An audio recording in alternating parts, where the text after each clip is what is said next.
So thanks very much. Thank you everyone for joining me this morning on today's webinar, which would be looking at pricing strategies or price setting in small businesses, but with a focus on digital businesses. And we'd be looking at some of the costly mistakes that are made by businesses more often than not because of lack of awareness of how easily these errors can be made and how costly they can be. So just a bit of background about me and why I come to be discussing pricing strategies. I am a business owner, and I do emphasize that when I'm speaking with other business owners because of the fact that when I talk about pricing as well as when I talk about strategic planning in a business, it comes not just from reading about it or learning about it, but first-hand experience as a business owner. Having started as a sole trader in 2004, over the years, I've not only founded businesses, but exited businesses for different reasons. In addition to being a business owner and running businesses that are limited companies, I'm also a qualified and experienced small business coach and mentor, as well as running a property business, which is based in Sheffield. Now, I work with people both one-to-one and in group settings, and pricing is one of the areas that I've developed a niche in over the years. And so I'm happy today that I have this opportunity to look at pricing strategies and to focus on digital businesses. Sorry, I need to get my slides in the right order. So just to emphasize the fact that, or I imagine it's a timely reminder for some, that setting the right price is not magical. There's no magical bullet to setting a price. But what we can do as business owners is to have some clarity as to ways in which we can ensure that when we do set the price for our products or services, that price not only allows us to stay in business and to have a profitable business, but that price allows us to provide value for customers and clients. So setting the right price is not magical, but it can help if we have an idea as to what we should be considering when setting the price, some of the mistakes that we should ensure we avoid, and what it is that digital businesses can do to ensure that they're not stacking reductions when setting prices. And when I say stacking reductions, if you're offering discounts on the software or the app or the product or service that you're providing. So in today's webinar, we'll cover the importance of pricing in small businesses. We look at 3 common mistakes made in setting prices and how to avoid them. We explore some tips and strategies for pricing to ensure that we have profits and to have some clarity around developing the strategies for pricing our products and services. So I ask you then, why would pricing be important for any small business, especially a digital type of business? And the first response is usually profits. We want to ensure that not only does our research and effort into setting up this business deliver a living for us and profits for our shareholders or being able to employ staff in the business, but we want to ensure that we remain profitable. So that's usually an obvious one. But there's also a slight difference when you speak to some startup digital businesses because of the fact that unlike several other types of small businesses, sometimes digital businesses are looking to acquire market share.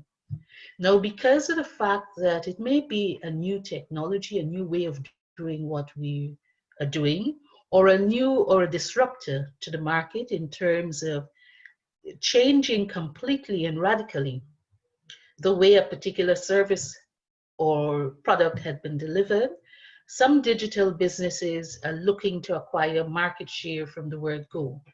And because that is important to them, not just profits, but in fact market share ahead of profits, it means that if you check with those digital businesses and say, on a scale of 1 to 10, with 10 being very important and 1 being not so important, how important is pricing of your product or your service at this point?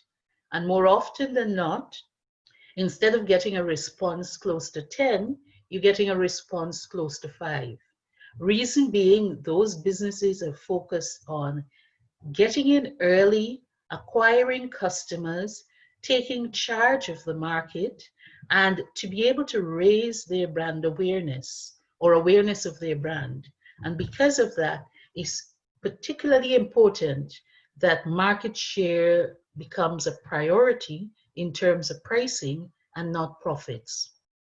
Now, another reason, of course, why businesses consider pricing to be important is because of cash flow.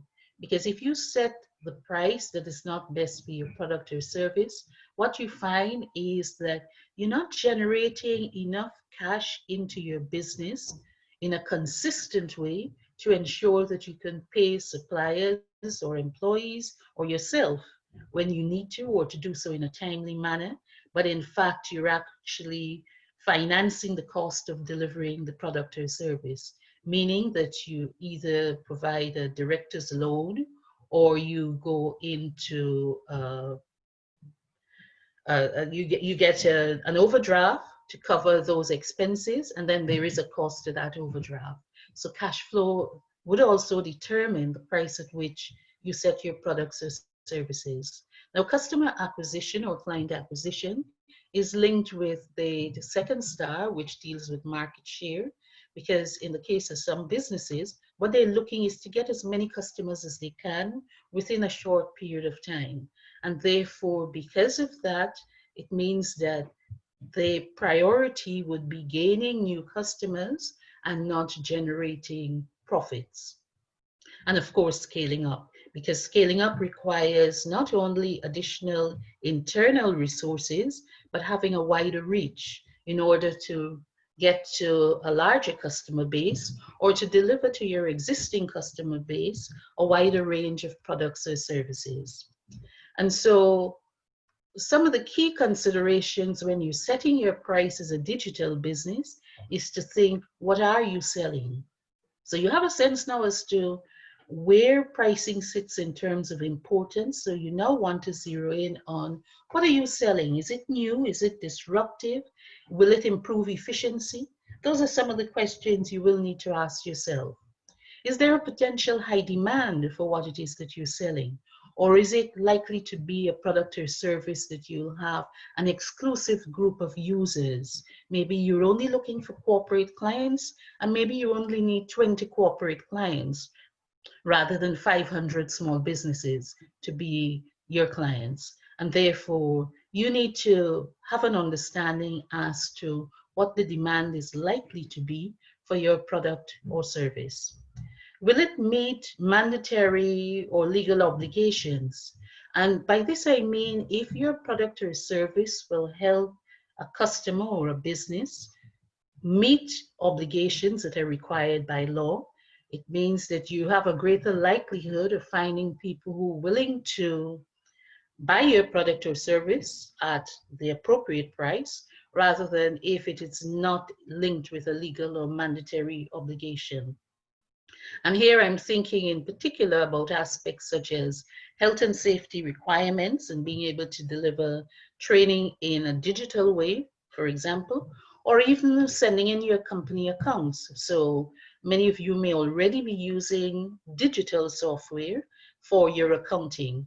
And because companies and sole traders have a legal obligation to submit accounts to HMRC, it means that if your product or service will help businesses do that in a more efficient way, for example, or a more cost-effective way, well then it is another way in which you're likely to gain that client base or market share. And your business users, who are your clients? I alluded to that earlier when I spoke about potential high demand, but are your clients business users only, or are they leisure users? Are they small businesses, large businesses, medium-sized businesses? So you need to think through what those are. So let's look at one of the areas or some aspects of what digital businesses do. And this is where one of the first mistakes is likely to be made. This is where businesses may be looking to base their price on their competitors. So that's mistake one. So you're selling software as a service. and you have as your software or service, your software that you're selling as a service, a subscription model, you have the option to have multiple people on using your product or service during a trial period and deciding whether you're offering them a free bells and whistles option, a premium option that has everything your product or service is capable of delivering, or whether you're looking to offer them the basic free, but you then add pricing to what is above the basic. You'll also be looking to see, is there a similar open price software that will be free? And as a digital business, you need to know that you can never compete with free. So if someone is offering something free, it means that those who are looking for free will never, and I say that without exception, will never be looking to pay if their focus is only on free. If they're flexible, that maybe there's some they'll take free, and there are others they're willing to pay once they consider there's value from the purchase, it means that yes, you're likely to win them. So having set that background, having thought about you're offering an introductory price and be clear as to what it is that you'll be including in the introductory price or introducing to your new clients or customers, you then have to decide at what price. And the first mistake that many make is to base that price on what their competitors are selling. Now, if you don't know how your competitors arrive at their pricing regime, it's ridiculous, it's costly to base your price only on your competitors. Of course, you need to know what your competitors are selling, the price, in order to determine where you could position your product or service. But if it's simply saying, well, if they're selling at this amount or if they're offering software as a service only, then I'll take that approach. That's certainly a recipe for you to find yourself not generating the income you need because of the fact that you're basing it solely on what your competitors are offering. Now, so to avoid that, you need to ensure that you have clarity, you're quite clear, and you do understand the costs that went into developing your product or service, the amount of revenue you need to generate in your business, the number of customers you need to acquire, the minimum number in order to sell your product or service, and then use that to guide you to determine what price you will charge for your digital product or service. So basing your prices on your customers is a costly mistake made by digital businesses, as well as other types of small businesses. Now, the second mistake that I'll cover today is using low price as your core business model. And here I go back to this slide with looking at your introductory price. Now, the introductory price is actually the third mistake, and I'll come to that in a few minutes. But the low business price model is where people may consider that they can offer a forever free basic option of their digital product or service. And that forever free option is basic, and they're prepared to use that as a marketing strategy. But the higher value content or the premium part of the product or service, that is priced in a way to ensure that they can generate the revenue, the income that they need in their business in order to generate the profits.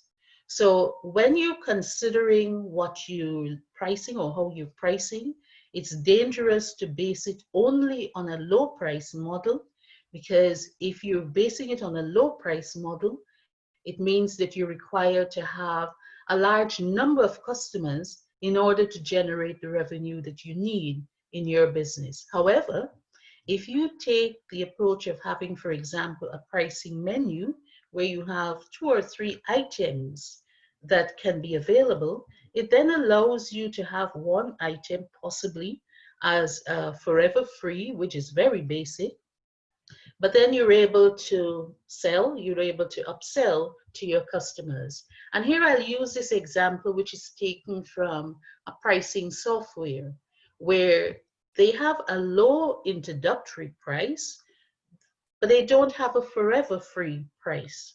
So what they're offering, this company actually provides popular accounting software, and they have three options that customers can choose. One, the first one, the basic one, is a simple start.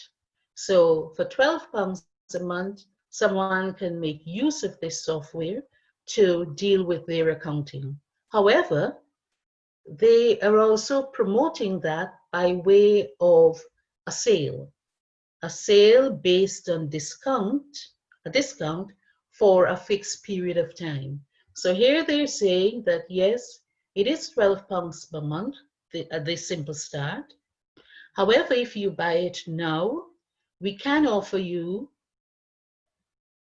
6 months free, 6 months at a discount, a 60% discount, which is only £5 you will pay in the first 6 months. Now, for that same level of product that they're offering, they're willing or they're prepared to have a limited time trial. So this is free. But if you have that limited time trial, there is no discount. So what they're ensuring is that they're not using a low price model. So £12 is a modest amount to ask for someone to pay for subscription as a service, but they're not using a model which says that it's free forever. They're using a model which says buy now and have that discount for 6 months. Of course, you have the option to sign up to their higher price offering of the product or service. And then we come to the final pricing mistake, which I'll cover, which is stacking discounts and extended trials. And this is linked with what I mentioned earlier, where I spoke about the company that this software, this accounting software, that is offering a discount, but it's ensuring, it's making clear that that discount is for a limited period only. It's only for 6 months. In addition to that, what's special about this is that they're not saying that you have the option of having a free trial as well as a discount. So they're not stacking the offer. They're saying you either have a free trial for 1 month or you benefit from the discount over 6 months. This way, they ensure that potential clients and customers who are only looking for free and who will make use of the opportunity to get a free offer will not be thinking that this goes on forever. Because at the end of that month, they'll know they either want to use the product or they don't. If they don't want to use the product, the company has lost £12. But if they do want to use the product, they then will be having to pay £12 as a standard. They can no longer benefit from a free period. However, if they decide that this is the product for me, but I don't know if I want to buy any of the higher priced options, and I'd like to start with the simpler version, it means that they will then choose to pay from the start. So they'll pay a modest amount over 6 months, and they know that after 6 months, if they want to continue, they'll then pay the full amount. So today's short webinar was to focus on 3 pricing mistakes that can be quite costly to digital businesses and of course other types of businesses. But because software as a service, a subscription service, is often the essence of many startup businesses, it's important to highlight where some of the risks are in terms of pricing mistakes. So just to recap, the 3 pricing mistakes we focused on today, or I focused on, were basing the prices, your prices, based on competitors. And as I said, you don't know how they arrived at those prices, and therefore it's risky, it's costly to your business to use that as your guide. Using low price is a second mistake, and because there's some customers and clients who will always be looking for the next lowest price, it means that there's no loyalty associated with this. And therefore, this is not what you want to use as the core of your business model in terms of setting your prices. And one that is easy to make because you're thinking, oh, I can be helpful to customers by offering them a free trial is to ensure that if you do offer this a trial period, you do not stack that trial period with any discounts that you're offering to customers. So there we go, the three costly mistakes that digital businesses have made and some continue to make, and how you can avoid those. I mentioned as we were talking, I mentioned earlier the pricing menu used by that particular company, which offer the simple starter for the accounting software. And when I say pricing menu, it's taking the eating or restaurant option, and for you as a business to think, well, do I have a product that can be considered a starter, or I'm willing to make free either for a limited time or free forever if it's a basic?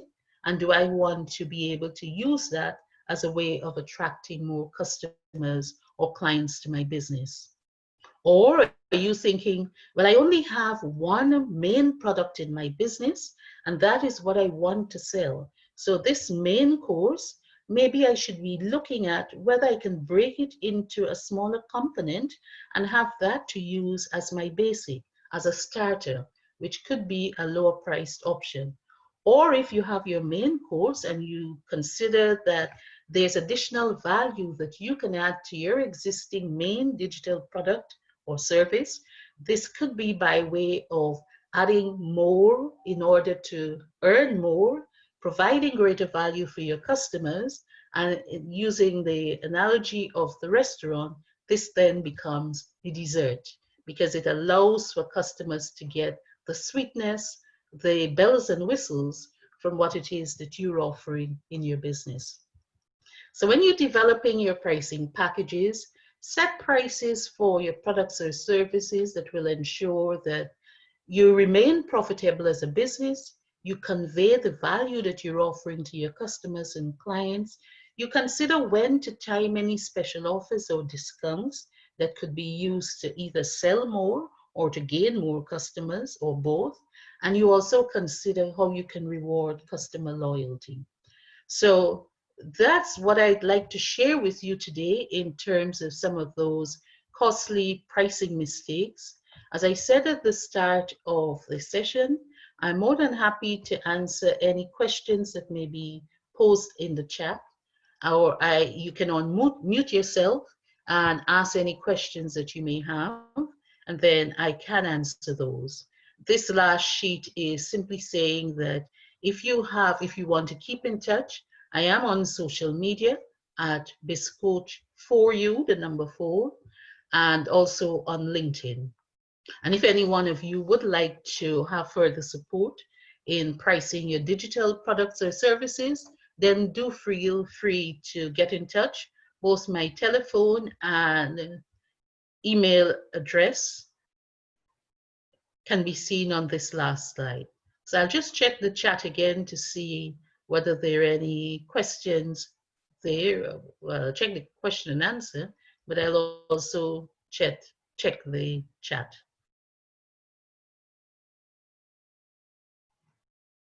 Well, I'm not seeing any questions now. Is there anyone who would like to? Okay. Thank you very much for that feedback. I hope there is someone who said that I've covered quite a lot. I hope that you have found some useful aspects for your business and you can take some of it on board, or it would have served as a reminder as to some of what you should ensure you avoid in order to not have to make any of those costly pricing mistakes. Now, for the purpose of continuity, I should say that this webinar is being recorded. And if you do like to, or if you would like to have a copy, I'm certain if you approach the organizers, they will be able to provide you with a link.